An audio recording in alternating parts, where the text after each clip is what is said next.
Sağ olun, xoş gördük. Xoş Bakı gəlmişik. Xankəndi velo yürüyüşü başa çatdı. Mən təşkilat komitəsinin sədri olaraq sizi, komandanızı ürəkdən bu yarışı belə gözəl bir şəkildə təşkil etmək münasibəti ilə təbrik etmək istərdim sizi. Amma gəlin razılaşaq ki, 9 illik fasilədən sonra yenidən Azərbaycanda belə bir nüfuzlu velo yürüyüş təşkil olundu və ən əsası yeni adla və yeni marşrutla. Çətin olmadı mı? Əvvəla təşəkkür edirəm təbriklərinizə görə, çox sağ olun.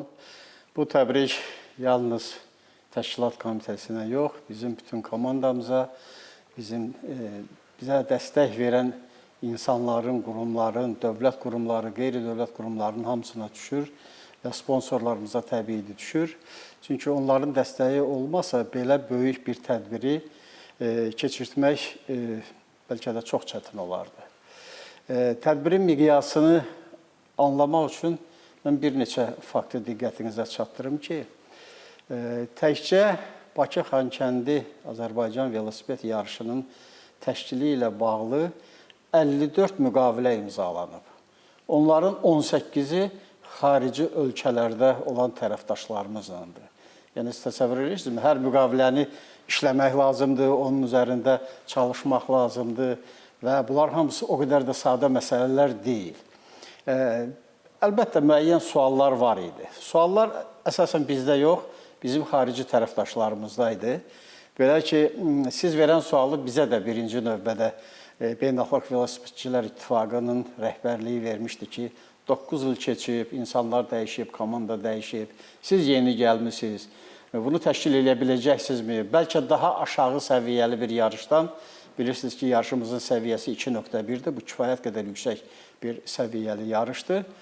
Və biz onlara argumentlərimizi gətirdik, onları inandırmağa çalışdıq ki, biz bunu eləyə biləcəyik.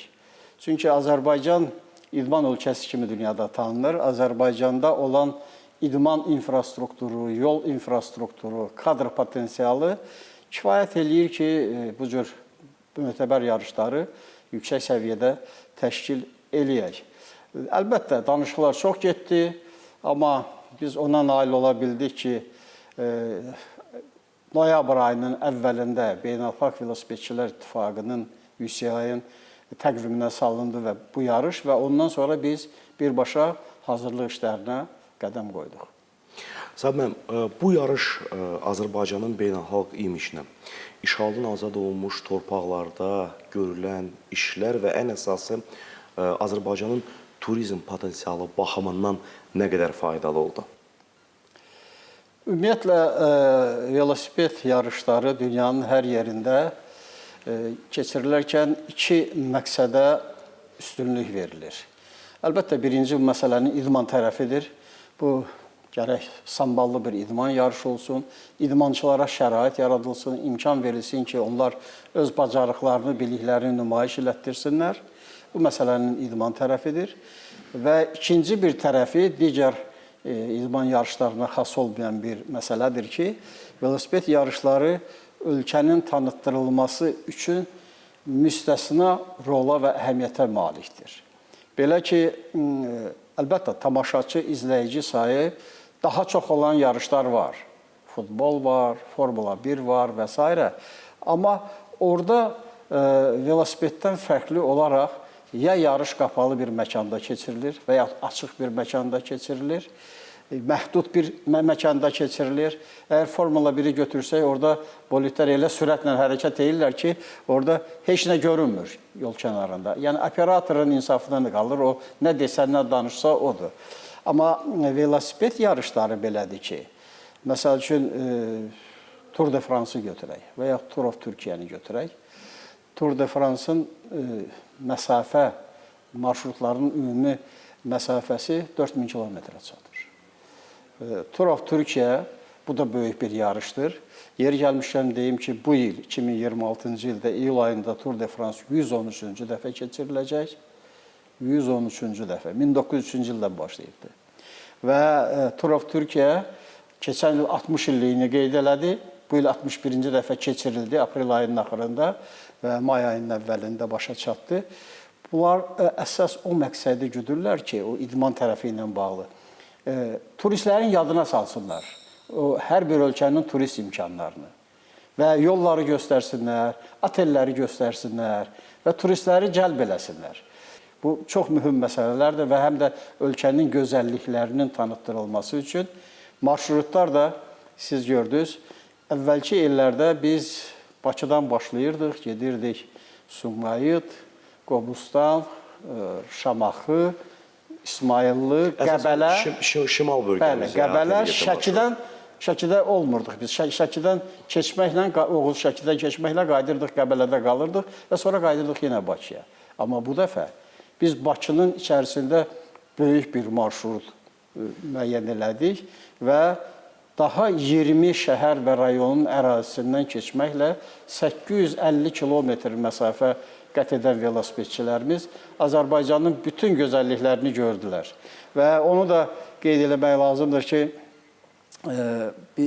təbii şərait, hava şəraiti bizə imkan verdi ki, bu gözəllikləri çatdıra bilək tam həcmdə. Sağ mən bir qədər əvvəl danışdınız, Azərbaycanda böyük beynəlxalq yarışlar keçirilib, Formula 1 qeyd olundu, üstə gəlindi, bu yay UFC kimi yarışlar keçiləcək. Niyə görə mən məhz bu yarışlar üzərində durdum? Çünki bu yarışları bütün dünyada böyük televiziya marağına səbəb olur. Müxtəlif kanallar nümayiş etdirir və düşünürəm ki, Bakı-Xankəndi velo yürüyüşünün Eurosport kimi bir kanalda yayımlanması, icmalların verilməsi də, bu da həmçinin də Azərbaycan Velosiped Federasiyasının bir uğuru kimi qəbul edilməlidir. Bəli, əlbəttə. Biz o dediyimiz, əvvəl qeyd elədiyimiz məqsədlərə nail olmaq üçün bu canlı yayımın təşkil olunmasını xüsusi vurğulamalıyıq. Çünki açığı mən deyim ki, əgər bu canlı olmasa yayım və sonradan o geniş digər imkanlar nəzərə alınmaqla geniş yayımlanmasa, bəlkə də belə yarışların təşkili o qədər də məqsədə uyğun olmazdı. Çünki bu doğrudan da çox mürəkkəb yarışdır, kifayət qədər xərc tələb edən bir yarışdır və ona görə canlı yayımın olması həm komanda cəlb olunmasında, həm izləyicilərin cəlb olunmasında çox əhəmiyyət kəsb edən bir məsələdir. Biz yarışın bərpa olunması məsələsini qarşımıza qoyanda ilk növbədə bu canlı yayım məsələsi ilə danışdıq. Burada müəyyən problemlər, çətinliklərlə üzləşdik. Bununla biz əvvəllər də üzləşirdik. Bilirsiniz ki, 2013-17-ci illərdə biz bu yarışı keçirtmişik. 18-ci ildə dünya çempionatı BMX üzrə keçirtmişik BMX stadionumuzda. Amma bu dəfə onlardan fərqli olaraq müəyyən problemlər çıxdı. Ən böyük yarışlardan biri, mən bir neçəsinin adını çəkdim. Ən böyük Tour de France-dır, sonra Vuelta-dır, İspaniyada keçirilən, Giro-dur, İtali'dir. İtaliyada keçirilən yarışla bizim yarış üst-üstə düşüb. Demək olar ki, onlar hələ də davam edirlər və bunların eyni vaxtda düşməsi Eurosport üçün müəyyən problem yaratdı. Və biz onlarla danışıqlar apardıq. Uzun müddət aparılan danışıqlardan sonra belə bir razılığa gəldik ki, paralel olaraq həm İtalyan yarışını göstərəcəklər, həm də bizim yarışımızı göstərəcəklər. Sonra bizdə regionda baş verən hadisələr, şimalda müharibə, cənubda müharibə, bunlar yarışın təşkilinə öz mənfi təsirini göstərməyə bilməzdi və biz belə bir məsələ ilə üzləşdik ki, Eurosportun özü ilə bağlı heç bir sual çıxmasa da, o Eurosport üçün çəkilişləri aparan komandalar, kompaniyalar, ikisi danışıqlar mərhələsində imtina elədilər. Dedilər ki, biz ehtiyat edirik, sizdə vəziyyət belədir, filandır. Nə qədər inandırmağa çalışsaq da alınmadı və biz yarışa nisbətən az vaxt qalanında nəhayət ki, müqavilə imzaladıq başqa bir şirkətlə və onlar həqiqətən də bu işin öhdəsindən də layiqincə gəldilər. Sonra komandaların cəlb olunma məsələsi ən mühüm məsələlərdən biridir. Bu tipli yarışlarda maksimal say deməli 25 komanda ola bilər, ondan artıq ola bilməz. Çünki bu təhlükəsizlik məsələləri ilə bağlıdır. Bu UCI-nin qaydalarıdır. Və biz xeyli sayda komandalardan danışıqlar aparırdıq. Hardasa 25 komanda nəzərdə tutmuşduq. Ondan əlavə 17 komanda ilə də biz danışıqları davam etdirirdik ki, kimsə ola bilər, imtina edirlər. Bu adi bir haldır. Amma bu məsələlərə görə İranda baş verdi hadisə və bir sıra ölkələr, ilk növbədə Amerika Birləşmiş Ştatlarından 2 Pro Tour komandası, çox yüksək səviyyəli peşəkar komanda gəlməli idi. Onlar üzrxahlıq elədilər ki, bağışlayın, biz o əraziyə gələ bilmərik. Amma bizim dediyim kimi ehtiyat mənbələrimiz var idi və biz onlarla danışıqları başa çatdırdıq, komandaları dəyişdik.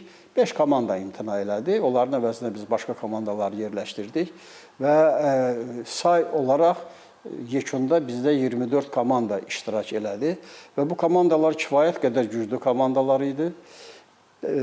Dünya turu səviyyəli, World Tour deyirlər ona, Qazaxıstanın Astana komandası idi. 4 Pro Tour komandası idi, əvvəl 7 nəzərdə tutulmuşdu, amma 4-ü gəldi, iştirak elədi. Qalanları kontinental komandalardı və Azərbaycanın millisi bu yarışda iştirak elədi. Ölkə olaraq baxsaq, velosipedin ən yüksək inkişaf mərhələsində olduğu ölkələrdən Belçika, Niderland, İspaniya, İtaliya, Estoniya, bu Avropa komandaları idi. Çindən komanda gəlmişdi. Və belə bu kimi bir... Hətta bəzi ölkələrdən 2 komanda təmsil olunurdu. Var idi. İtaliyada məsələn 2 komanda idi. Bu normal bir şeydi. Qazaxıstandan 2 komanda var idi. Bir World Tour komandası idi, biri də kontinental komanda idi. Yeri gəlmişsə onlar çox yaxşı iştirak elədilər və xeyli də priz götürdülər. Səməm, Evrosport kimi nüfuzlu beynəlxalq idman kanalının canlı olaraq bu velo yürüyüşü göstərməsi, yəni ki, razılaşarız ki, təşkilat komitəsinə də əlavə bir məsuliyyət yaratmışdı. Çünki canlı olaraq təhlükəsizlik məsələləri, logistik məsələlər, hər hansı bir problem yarandıqda bu artıq dərhal dünyanın gözü qarşısına çıxacaqdı. Amma nə xoş ki, bu velo yürüyüşdə həm yol boyu təhlükəsizlik məsələlərində, həm logistik məsələlərdə, həm idmançıların yerləşdirilməsi məsələlərində mən bilirəm ki, bu yarışdan öncə demək olar ki, hər ay təşkilat komitəsi müxtəlif dövlət qurumları ilə görüş keçirirdi, müxtəlif iclaslar təşkil olunurdu ki, bu cür problemlər yaranmasın. Mən istərdim ki, bax bu hazırlıq prosesi haqqında, dövlət qurumları ilə əlaqələr haqqında siz bir neçə söz deyəsiniz. Mən hər şeydən əvvəl onu vurğulamaq istərdim ki, bu yarışa hazırlıq məsələləri dövlət orqanlarının və o cümlədən ali dövlət orqanlarının xüsusi diqqətində idi. Biz müraciət eləmişdik Prezident Administrasiyasına. Oradan da müvafiq göstərişlər verilmişdi. Cənab Prezidentin özü bu yarışla çox ciddi maraqlanırdı. Hətta marşrutların müəyyən olunmasında da özünün göstərişləri, tapşırıqları olmuşdu. Və biz bunların hamısını təbii çalışırdıq ki, ən yüksək səviyyədə icra eləyək. Evrosporta qayıtsaq, mən bir balaca izah eləmək istəyirəm ki, bu canlı yayım nə deməkdir? Bu canlı yayım həqiqətən kifayət qədər mürəkkəb bir prosesdir. Orada çəkiliş var. Stasionar podiumların üzərindən çəkirlər. Finişə yaxın ərazidə 3 dənə yer təşkil olunur. Operatorlar orada dayanırlar. O operatorların hamısı xaricdən gələn operatorlardır. Yəni, onların peşəkarlıq səviyyəsi, bu yarışlara vərdişləri filanları çox yüksəkdir. Ona görə də biz məcburuq onlardan istifadə eləyək. Ondan başqa motosikletdə 3 deməli çəkən operator gedir. Onların da peşəkarlıq səviyyəsi kifayət qədər yüksək olmalıdır. Yəni bizim regionda, MDB regionunda belə kadrlar, təəssüflər olsun ki, hələ yoxdur. Ondan əlavə helikopter. Helikopter həmin yarış günləri çəkir. Biz o siz dediyiniz görüntüləri normal səviyyədə təşkil edə bilmək üçün bir gün əvvəl helikopteri qaldırırıq. Həmin operatorlar bütün marşrut boyu uçurlar 850 kilometri.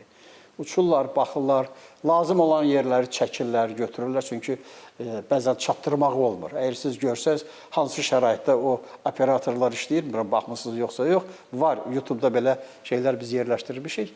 Yəni o konsol deyirlər də, çıxır oradan, kamera çöldədir, helikopterin qapısı açıqdır. O orada dayanır və o küləyin qabağında o sürətlə uçan bir helikopterdə o çəkilişlərini aparır. Ona əlavə orada fotoqraf da var, başqa adamlar da var. Bunlar çəkilir. Finişdə bir dənə də kamera yerləşdirilir. O səbət deyirlər. Kran olur, onun üstündə səbət olur, o səbətin üstündə hündürlüyü 45 metrdir. 45 metrdən çox olmalıdır, şərtlər var orada. İndi o aşağı da düşə bilir, yuxarıda qalxa bilir və s. Bu siqnallar hamısı stasionar çəkilişlər, sonra hərəkət edən mobil çəkilişlər, yəni motosikletlərdən olan çəkilişlər, o finişdəki deməli səbətin üzərində aparılan çəkilişlər, bunlar hamısı toplanır. Orada ikinci bir kran var. 47 metr hündürlüyündə bir krandır, onun üstündə finiş xəttində antena quraşdırılır, ötürülür o antenaya. O antena ötürür, helikopterdən də yuxarıda bir təyyarə uçur. Həmin o 5 gün ərzində xüsusi olaraq hazırlanmış bir təyyarədir, xüsusi avadanlıqları var. Hamısı ötürülür ora, helikopterdən də ötürülür, o yerlərdən də ötürülür və sonra bu kanal birbaşa ötürülür Evrosporta və o canlı olaraq gedir. İkinci məsələ, siz toxundunuz bu təhlükəsizlik məsələləri. Bu olduqca önəmli bir, əhəmiyyətli bir məsələdir. Bu yarışda xüsusi olaraq təhlükəsizlik meneceri deyilən bir vəzifə var. Bu mütləq UCI-in adamı olmalıdır, onların tərəfindən təsdiqlənmiş adam olmalıdır. Xüsusi lisenziyaya malik olan adam olmalıdır və bizim yerli əməkdaşlarımız da ona dəstək göstərirlər. Onlar həm yolların vəziyyətinə baxırlar, həm yol kənarlarında nəsə bir artıq-əskik məsələləri olub-olmadığını yoxlayırlar. Onlar həmişə qabaqda gedirlər. Amma onlardan da qabaqda biz özümüz gedirik. Mən məsələn 2013-2017-ci illərdə bu yarışın təşkilatçısı olmuşam. Bu ildə mən onların da qabağında özüm gedirəm. Arxayın olmayana qədər ki, yol açıqdır, yol təmizdir, mən orada bu məsələlərlə bağlı deməli razılığımı vermirəm. Və mənim də razılığım aydın məsələdir ki, əsas məsələdir orada. Bunu eləyə bilirik biz. Eləyə bilirik çünki bizdə insanlarımız sağ olsunlar, başa düşürlər. Siz təsəvvür edin, 850 kilometr 5 gündə. O 850 kilometrdə neçə dənə yol kəsişməsi var? O yol kəsişmələrinin hamısı bağlanmalıdır. Biz Zoom vasitəsilə bir iclas keçirmişdik. Bütün həmin marşrut boyunca olan rayonların, şəhərlərin icra hakimiyyətləri, bələdiyyələr və digər qurumlar və eyni zamanda polis və başqaları. Xüsusilə mən qeyd eləmək istəyirəm bizim polisimizin əməyidir. Bura yüzlərlə, yox minlərlə adam cəlb olunur 5 gün ərzində. Bu təhlükəsizliyi təmin eləmək üçün. Onlardan əlavə, deməli, yerli qurumlar, yerli adamlar bu yol kəsişmələrini bağlayırlar bir. Könüllülər burada işləyirlər, onlara da böyük təşəkkürlər düşür. Hesab eləyirəm ki, onlar iki. Polis mobil vasitələrlə bağlayır, həm də stasionar olaraq bağlayırlar. Yəni, bunlar olmasa bu mümkün deyil. Hardasa 4 kilometrə qədər metal bəhəccərlərlə vasitəsilə yol kəsişmələri, döngələr bağlanır. Onları siz görmüsünüz, ekranda üstü bannerlərlə örtülmüş dəmir məhəccərlərdir. Bunlar var. Bunların hamısı paralel işləyirlər eyni vaxtda. Və suallar çıxır. Təbiidir, bu, yenə deyirəm, məsafə çox böyükdür, suallar var. Amma onları heç nə velosipedçilər görmürlər, nə Evrosport görmür, nə başqaları görmür. O sualları biz özümüz həll edirik. Yarış iştirakçılarının həmin əraziyə çatmağından ən azı yarım saat qabaq o məsələlər hamısı həllini tapır. Ona görə onlar onu görmürlər. Amma biz görürük ki, burada nə var, nə yoxdur. Bu baxımdan çox mürəkkəb bir məsələdir bu.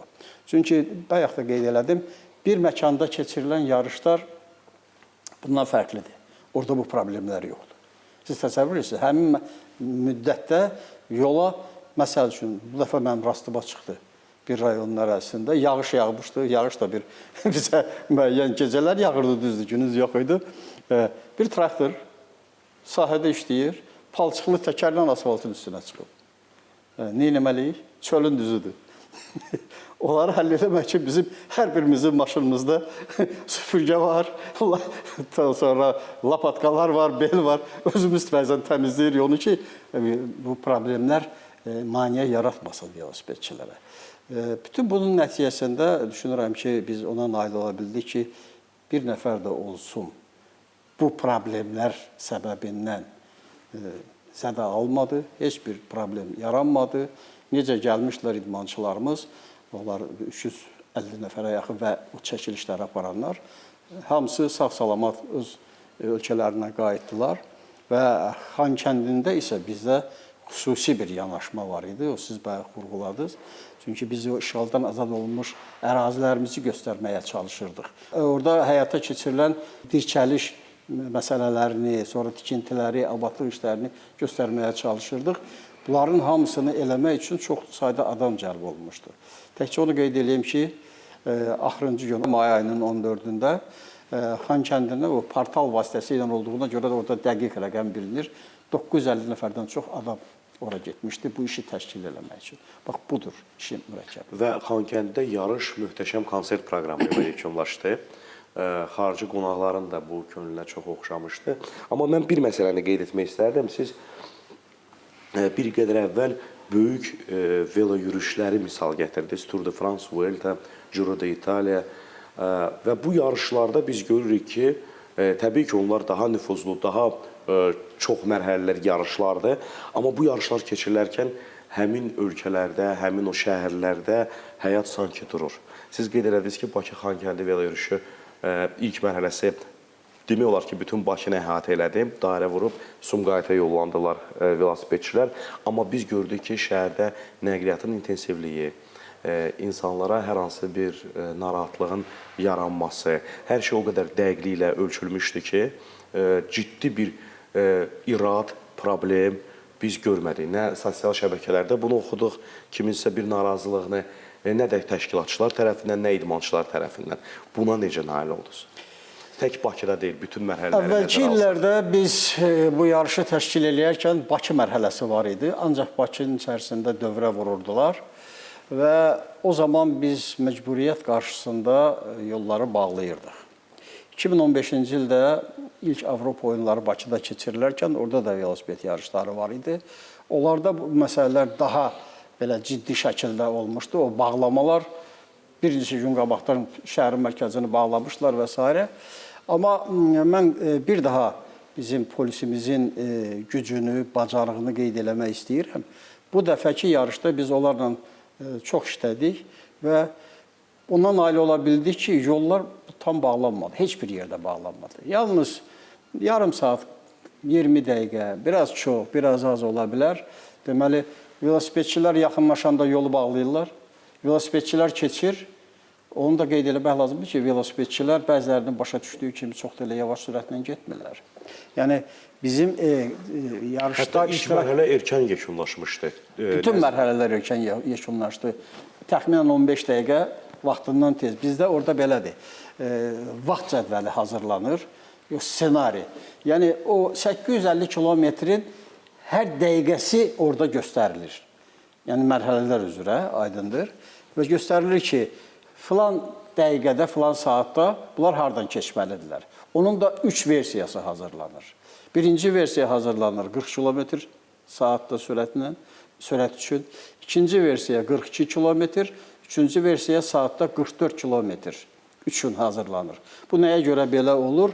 Əvvəla hava şəraiti dəyişə bilər, yağış ola bilər, külək ola bilər, küləyin istiqaməti fərqli ola bilər. Bunlar nəzərə alınaraq və bizim ən ağır mərhələlərimiz dağ mərhələləri idi. İkinci mərhələ və axırıncı mərhələ Şuşaya qalxanda o yoxuşlar.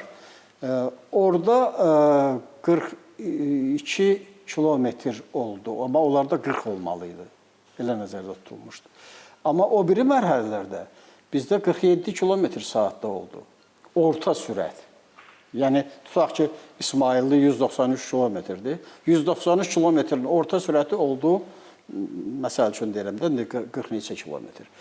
Ona görə Bakıda da düz olduğuna görə daha çox velosipedçilər böyük sürətlə keçirdilər və birinci mərhələdə siz düz buyurdunuz, 15 dəqiqə vaxtından qabaq çatdılar. Bu da bizə müəyyən üstünlüklər verdi və ona görə bizdə narazı qalan olmadı. Biz çalışdıq mümkün qədər insanlarımızı incitməyək. Məsələnin başqa bir tərəfi də var. Bu marşrutların seçilməsi, vaxtın seçilməsi. Biz vaxtı elə seçdik ki, əvvəlcədən, hələ 7-8 ay əvvəldən bu bayram gününə düşdü. 3 gün dalbadal bayram oldu və bazar gününə düşdü. Və səhər tezdən oldu Bakıda. Bakıda bir çoxları hələ evdən çölə çıxmırdılar. Yarışı da televizor vasitəsilə izləyirdilər. İzləyənlər Ola bilsin kimlərsə hələ yatırdılar bu vaxtı. Yəni çoxları heç hiss eləmədi ki, bu şəhər bağlandı ya bağlanmadı. Belə bir şey olmadı. Bu da ciddi bir əmək tələb edən məsələdir, amma yenə deyirəm, burada bizim polisimiz və digər könüllülər çox böyük dəstək verdilər bizə. Bunları həll edə bildik. İncimə olmadı. Rayonlarda yenə onun kimi, yenə onun kimi. Və rayonlarda azarkeş marağı da kifayət qədər böyükdür. Finiş vaxtı biz görürdük idmançıları dəstəkləmək üçün nə qədər çoxlu sayda insanlar toplaşmışdı. Özdə o insanların siz yəqin diqqət yetirdiniz, onların içində uşaqlar da var idi, şagirdlər də var idi, tələbələr də var idi. Amma bir xarici fotoqraf mənə yaxınlaşdı. Yeri gəlmişdən qeyd edim ki, orada çoxlu xarici jurnalistlər var idi. Amerika Birləşmiş Ştatlarından, Böyük Britaniyadan, Çindən və s. digər ölkələrdən mənə bir şəkil göstərdilər. Rayonların birində, indi adını deməyəcəm, bir yaşlı insandır, saqqalı sinəsindən də aşağı düşmüşdü belə böyük maraqla baxırdı, əl eləyirdi bu velosipedçilərə. Yəni bunlar müxtəlif kateqoriyadan, müxtəlif zümrədən olan insanlar idilər. Maraq doğrudan da həqiqətən böyük idi. Sabah bir məsələdə sözsüz ki, biz uzun fasilədən sonra bu velo yürüyüşü keçirdik.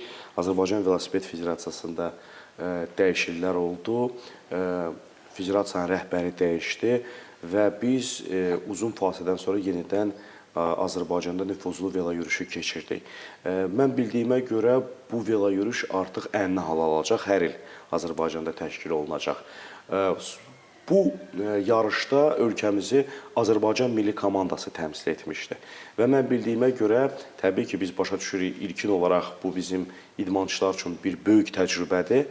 Amma buna rəğmən uşaqların bu yarışa səmərəli hazırlaşması üçün siz onları Türkiyə təlim məşq toplanışına da göndərmişdiniz.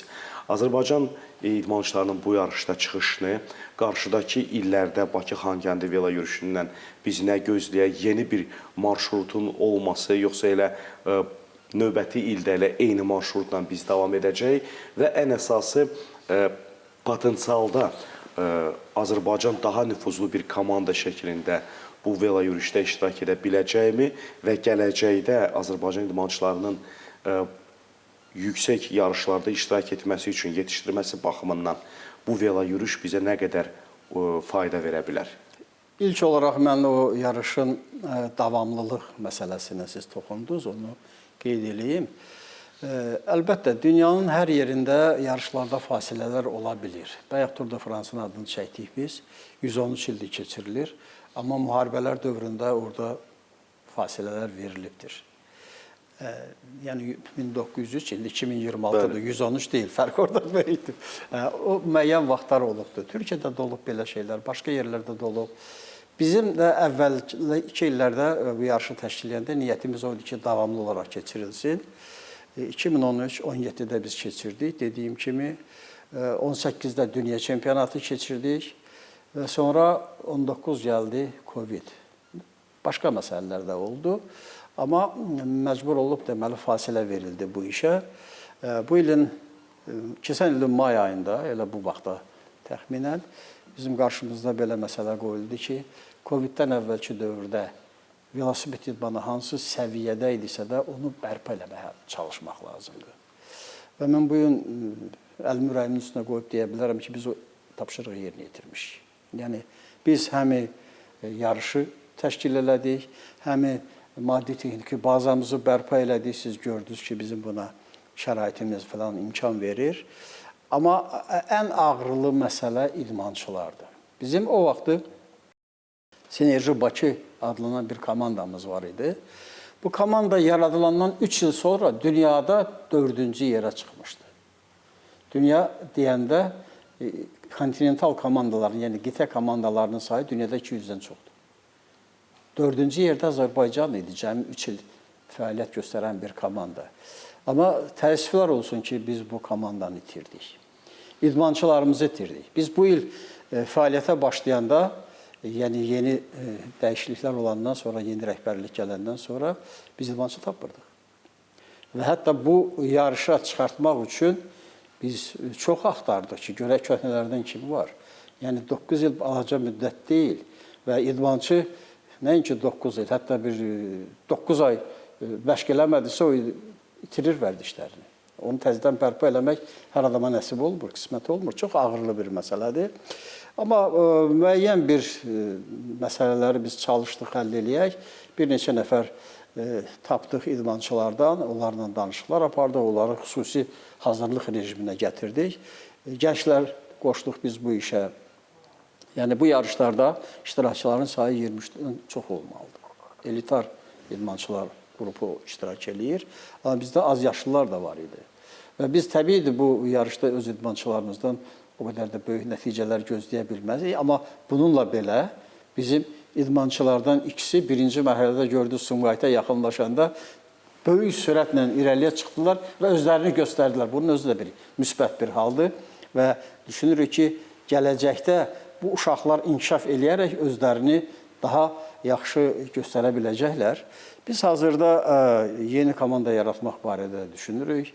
Komandanın maddi texniki bazası filan yaradılmalıdır, bunu eləməliyik. Məsələn, mən danışıqlar aparırdım Vinokurovla, Olimpiya çempiyonudur 2012-ci ilin Qazaxıstanın Astana komandasının.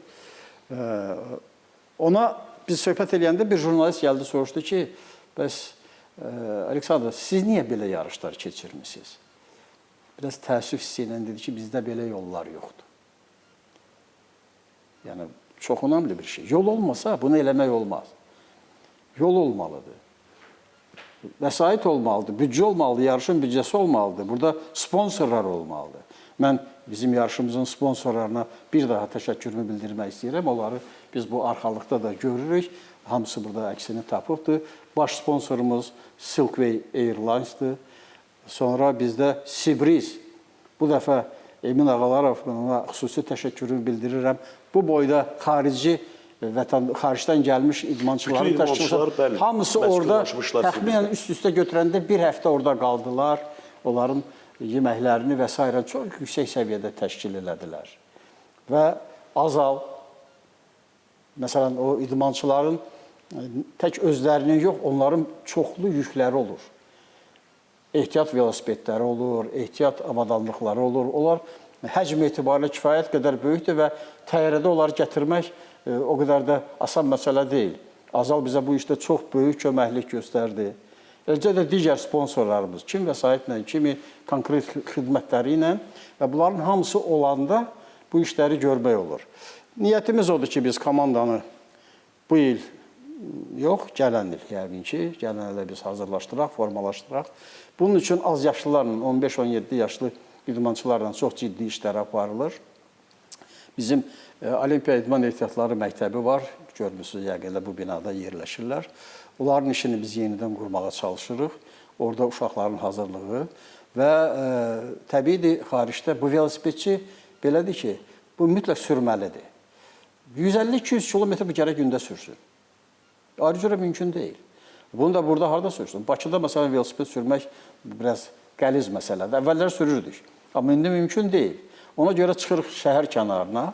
Amma bir müsbət xəbər də var ki, Ələtdə azad iqtisadi zonada bilirsiniz yeni bir aeroport tikilir. O da bizim baş sponsorun deməli işidir. Onlar onu eləyirlər. Orada biz Zaur müəllim Axundovla belə qərara gəlmişik ki, bir təxminən 16 kilometrdən biraz artıq uzunluğu olan bir trek yaradırıq. Qapalı bir məkandır, maşın filan heç nə yoxdur, hər tərəfdən bağlıdır.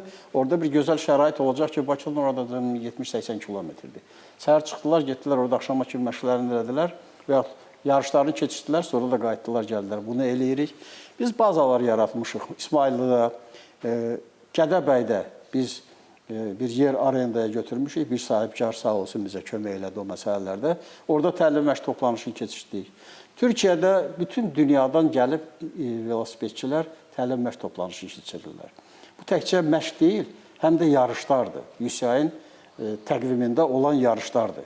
Və həmin vaxtı onlar o yarışlarda da iştirak edirlər və təcrübə toplayırlar. Bunların hamısını biz nəzərdə tuturuq və düşünürəm ki, 2027-də biz komandamızı qeydiyyatdan keçirə biləcəyik, ümid edirəm buna və ondan sonra biz artıq yüksək idman nəticələri barədə danışa bilərik, düşünə bilərik.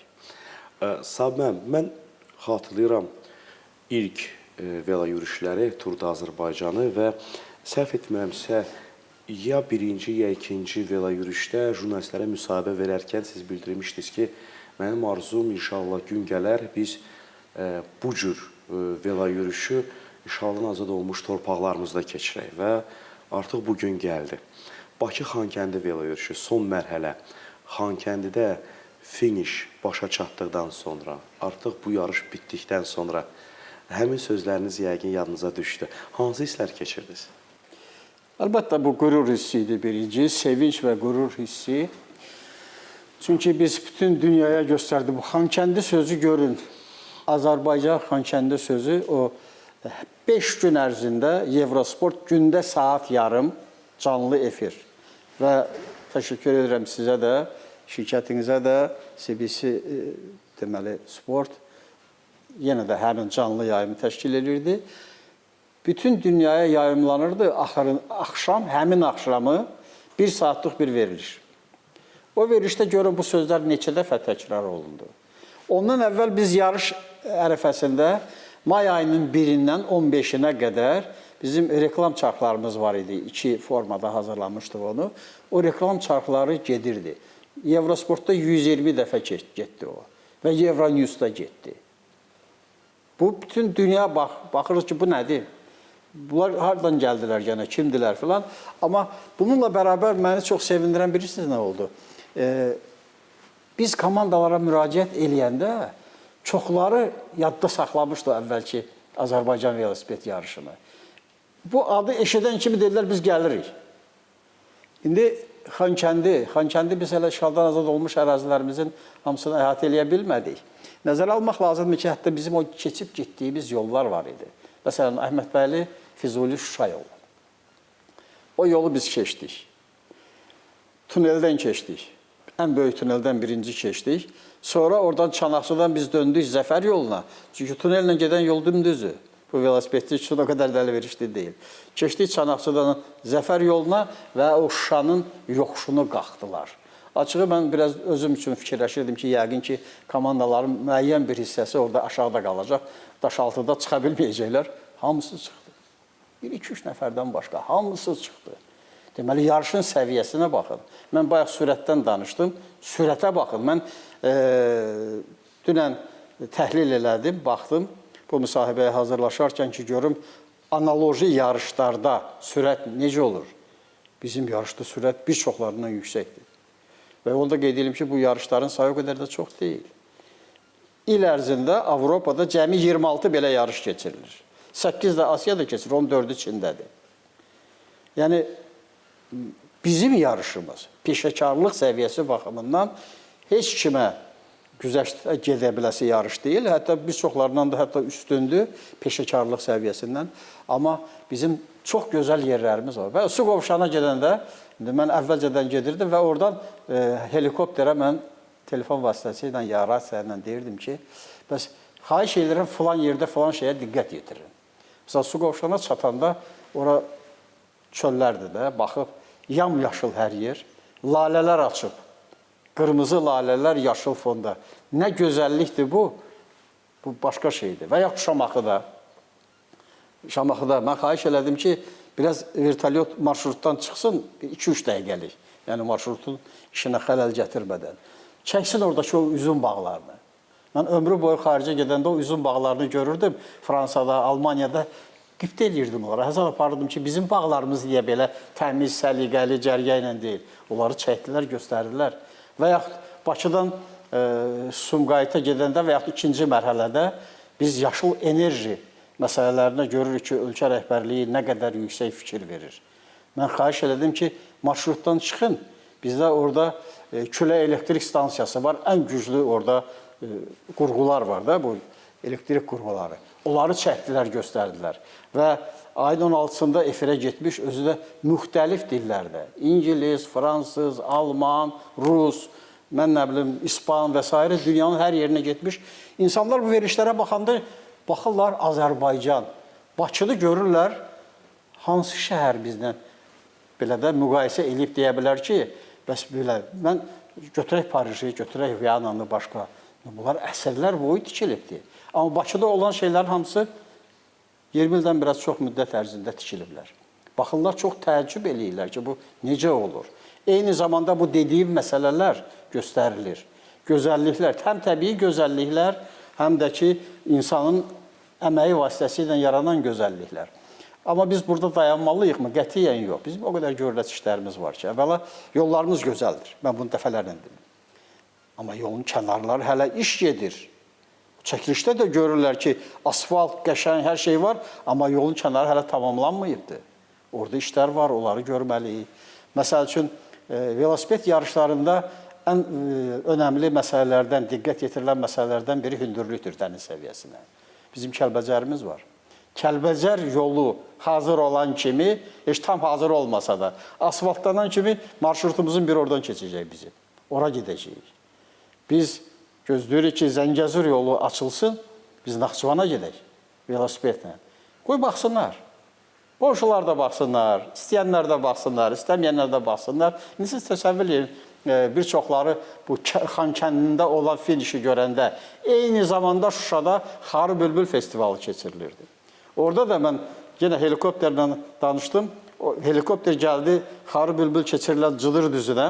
Orada çəkiliş elədi, göstərdi o Xarı Bülbülü və dedi, bunlar hamısı işdir. Yəni, operator hardan bilir ki, Xarı Bülbülü nə olan şeydir? Amma biz əvvəlcədən bunların hamısını yazmışdıq, nəzərdə tutmuşduq, planlaşdırmışdıq, vermişdik və onlar da sağ olsunlar çox gözəl belə məsələləri həll elədilər.